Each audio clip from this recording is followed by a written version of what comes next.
திருவண்ணாமலை மாவட்டம் சேத்துப்பட்டில் திருமணமான 11 மாதங்களில் ரோஹிணி என்ற பெண்ணை கணவர் குடும்பத்தினர் வரதட்சணை கேட்டு கொடுமைப்படுத்தி கொலை செய்துவிட்டு தற்கொலை என நாடகமாடுவதாக கூறி பெண்ணின் உறவினர்கள் சாலை மறியலில் ஈடுபட்டனர்.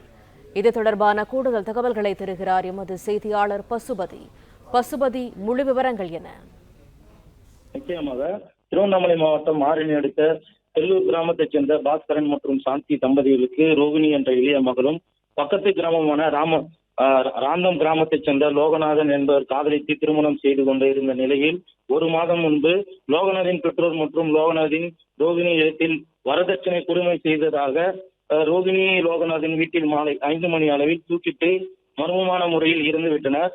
இது குறித்து ரோகிணியின் பெற்றோர்கள் பாஸ்கரன் மற்றும் சாந்தி தம்பதியின் இளைய மகனான இறப்பில் மர்மம் உள்ளதாக லோகநாதன் மேல் புகார் மனு அளித்தனர்.